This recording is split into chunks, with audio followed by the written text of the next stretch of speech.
Imagine finding out your husband has a secret family, not just down the street, but halfway across the globe.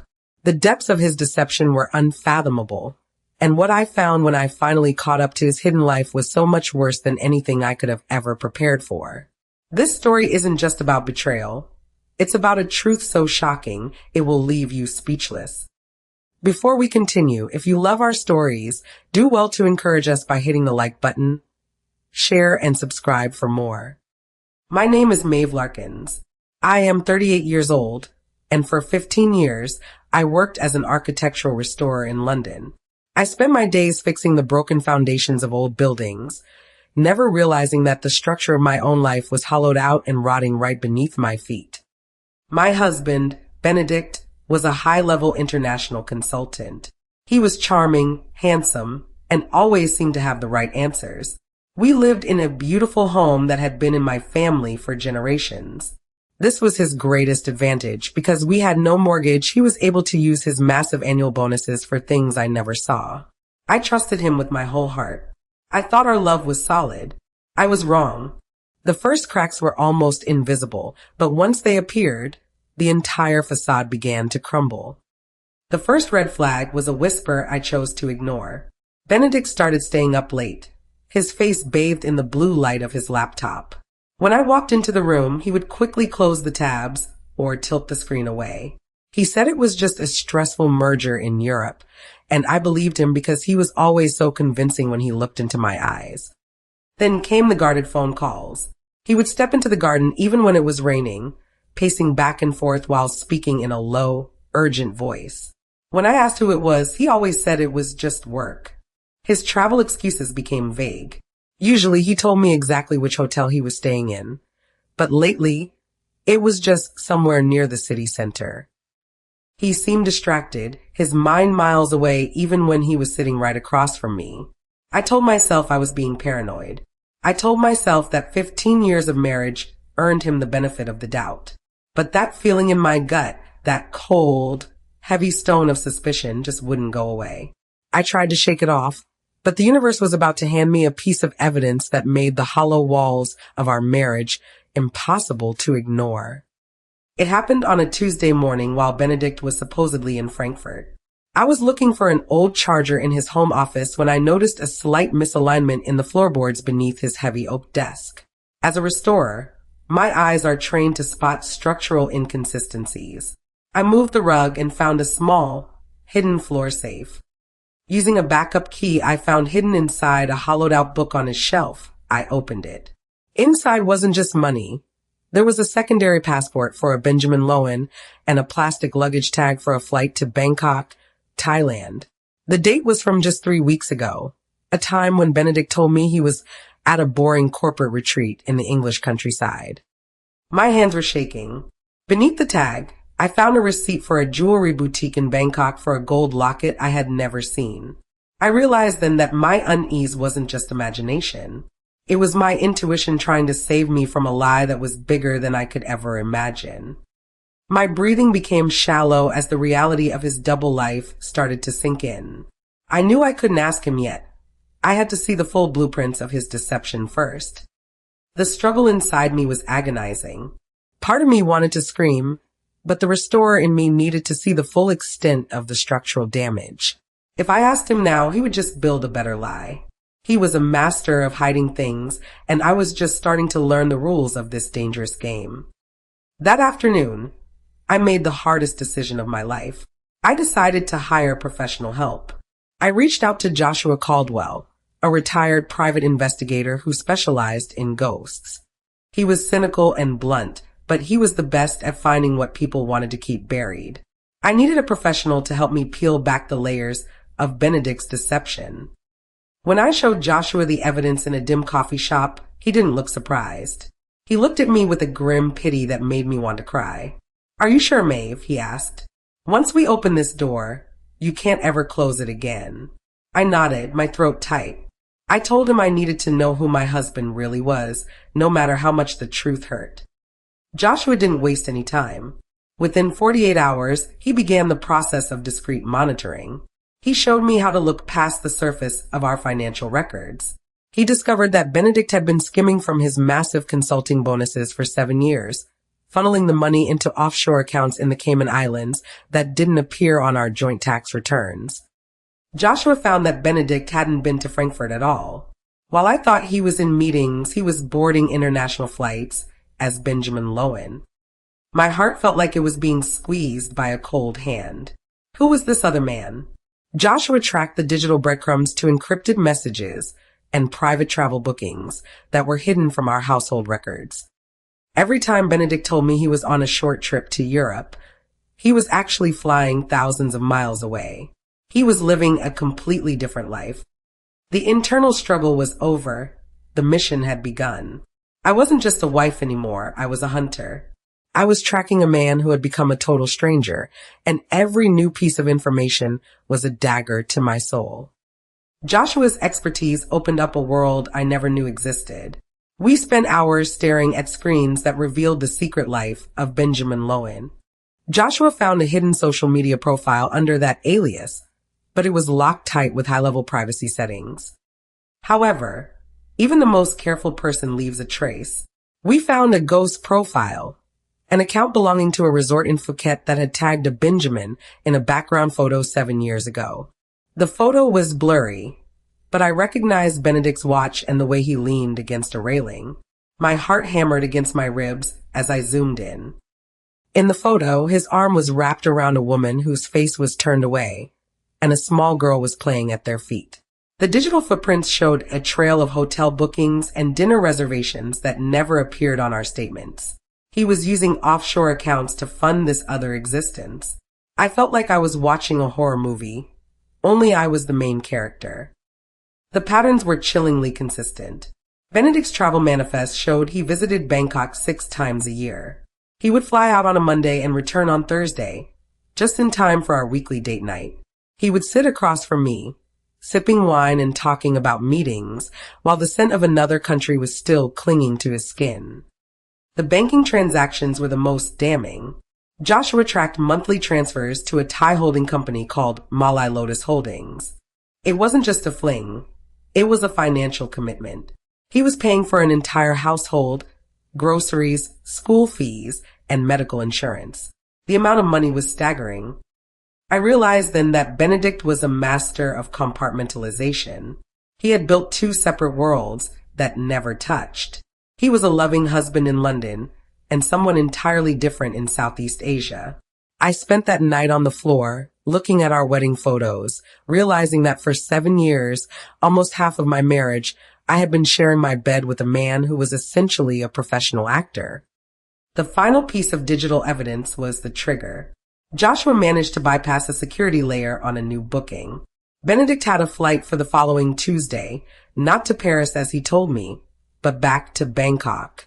This was my chance. I knew I couldn't just sit in London and wait for more lies. The discovery of a second life shattered the last remains of my trust. A cold, sharp clarity washed over me. I wasn't going to cry anymore. I was going to follow him. I needed to stand on the ground where his lies were born and see the face of the woman who had taken half of my husband's life. I told Joshua I was going. He warned me that seeing the truth in person is a trauma you can never erase, but I was determined. I took out a personal loan and told my office I needed emergency leave. I spent the next few days acting perfectly normal, which was the hardest performance of my life, while Joshua handled the logistics of my separate travel route. The day he left, I watched Benedict drive away to the airport. To ensure I wasn't spotted at the terminal, Joshua booked me on a flight departing 2 hours later on a different airline with a connection in Dubai. I sat in my seat wearing a surgical mask and a hat, staring out at the clouds. Every time my phone buzzed with a missing you text from him, I felt a surge of nausea. He was playing his role until the very last second, likely while waiting at his own gate. The flight felt like a lifetime. I was traveling halfway across the globe to destroy the only life I had ever known, and the weight of it was crushing. I arrived in Bangkok shortly after him. The heat hit me like a physical wall, a chaotic blend of neon lights and spicy scents. I felt small and terrified, but Joshua's voice in my ear via my headset kept me grounded. He had used the GPS data from Benedict's pre-booked airport car to pinpoint exactly where he was staying. I checked into a hotel 3 blocks away from the luxury apartment complex where Benjamin had his second home. My hands were shaking so hard I could barely sign the form. I spent the first few hours staring out the window, watching the sunset. I knew that tomorrow, my life would change forever. That evening, I took a taxi to the address Joshua provided. I stood across the street, hidden in the shadows of a small cafe. And then I saw him. Benedict walked out of the lobby, looking relaxed in a shirt I had bought him. He reached down and picked up a little girl who shouted, "Papa." My heart didn't just break, it vanished. I watched as he kissed the woman standing next to him. Seeing them together was a blur of internal chaos. I wanted to run across the street and scream, but I was frozen. I was a ghost in his other life, watching a domestic scene that felt like a mockery of our 15 years together. Before I tell you how I turned the tables on my husband's deception and executed the most dangerous phase of my pursuit, I have to ask, if you have come with us this far, it means you are really invested in Maeve's journey. Please do well to like this story, share it with friends who love a deep, shocking mystery, and subscribe to our channel so you never miss a part. Also, tell us in the comments where you are listening from. We love seeing our global community. Thank you. I returned to my hotel room and sat in the dark. The betrayal was confirmed, but the how and when of the confrontation still haunted me. If I confronted him now, he had a support system here, and I had nothing. I decided to wait. I need to see just how deep this labyrinth went before I revealed my presence. The next day, I followed the woman. Joshua identified her as Malai. She didn't look like a villain. Her eyes were constantly scanning the crowd, and she clutched her daughter's hand so tightly her knuckles were white. When a black car slowed down near her, she visibly flinched and pulled the girl closer. I realized Malai moved with a sense of fear that mirrored my own. I watched her meet Benedict for lunch, and instead of a romantic embrace, I saw him hand her a thick envelope and a small, insulated medical cooler. They spoke in hushed, serious tones. There was no joy, only a heavy, mutual burden that seemed to age them both. I noticed the little girl was moving slowly, and I realized the medical cooler must have been for her. It seemed Benedict was supporting a sick child, but that didn't explain why he had to hide it from me. Just when I thought I had seen enough, the trail shifted again. Joshua called with an update. Benedict had booked a flight to Auckland, New Zealand. He was traveling as Benjamin Lowen again. This was the second life within the second life. He was heading even further away. I booked a seat in a different cabin to avoid being spotted during the long flight, my heart heavy with dread. As we touched down in New Zealand, the humidity of Bangkok was replaced by sharp, cold winds. Benedict rented a rugged SUV. Joshua had hacked the GPS on the rental, so I waited at the airport for 30 minutes after he left. I followed his trail from a safe distance, ensuring I was never in his line of sight on the empty, winding roads of the South Island. The South Island was beautiful, but it felt like a graveyard. Joshua's coordinates led me to a secluded medical facility, perched on a cliff. It was a high-security clinic. The tension peaked when I saw a black sedan parked in a hidden turnoff nearby, watching the entrance. Someone else was watching this clinic. My heart hammered. This wasn't just a cheating husband anymore. I felt like I was walking into a trap. I reached the perimeter as the sun was setting. Joshua called me. "Maeve, the guards in that sedan are on a shift change. I've looped the back door security. You have 60 seconds. Move now." I sprinted to the service entrance. The air inside smelled of antiseptic and salt. I moved quietly through the hallways until I reached a private wing. Through a glass window, I saw Benedict standing in a room, holding the hand of a woman who looked like a ghost. She was hooked up to monitors and intravenous drips. Benedict was whispering to the woman, his face pressed against her hand, weeping openly. I had never seen this raw side of him.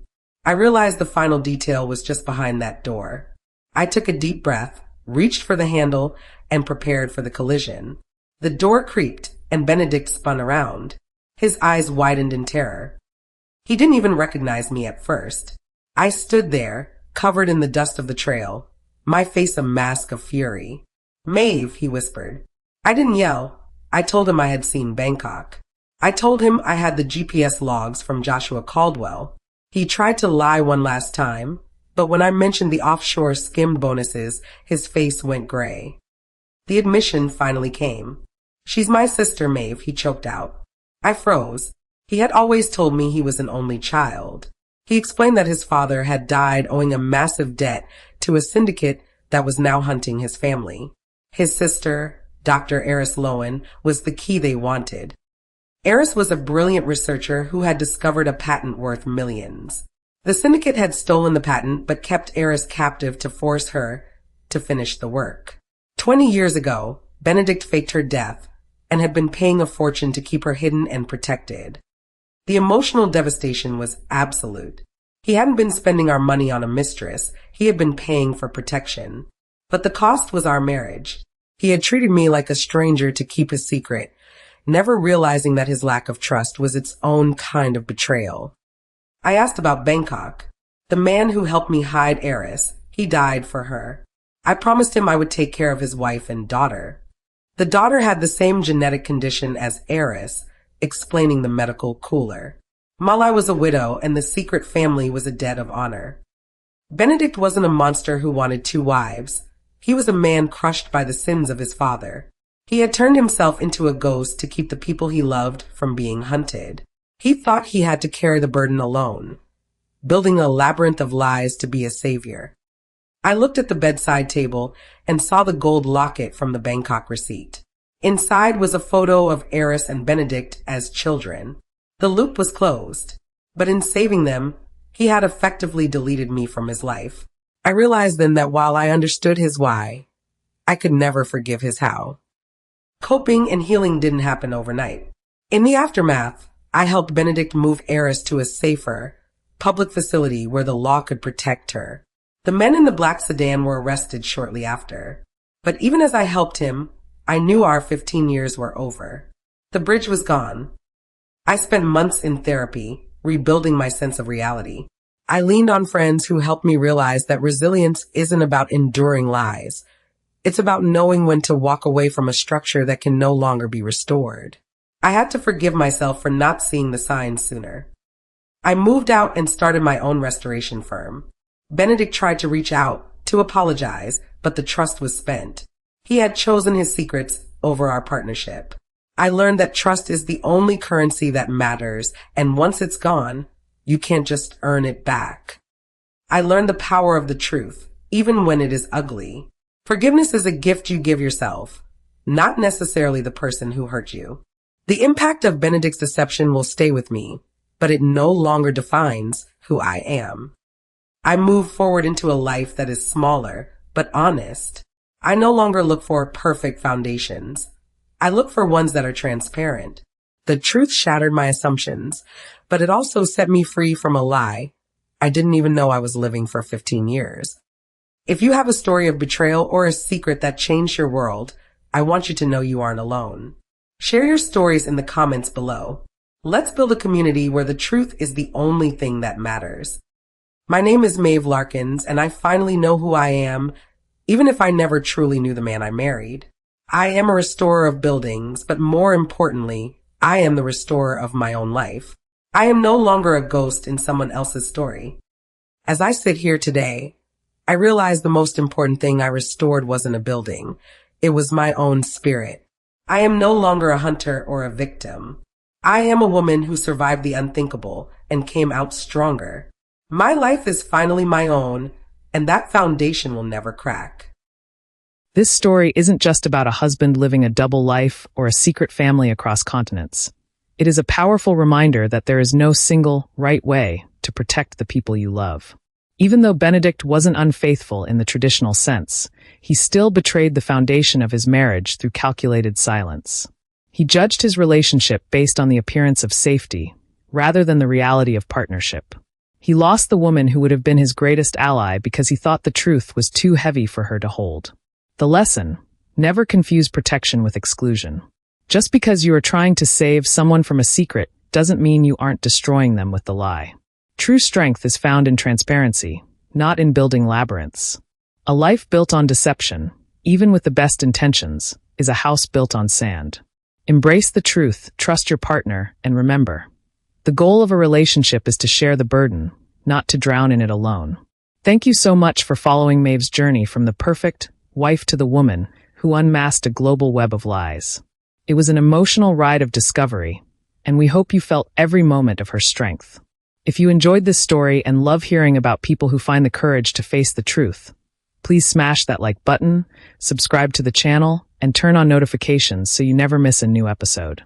Tell us in the comments. Do you think Maeve was right to leave Benedict after learning his heroic reasons? Or should she have stayed to help him finish what he started? Type Team Truth if you think she did the right thing by choosing her own peace. See you in the next story.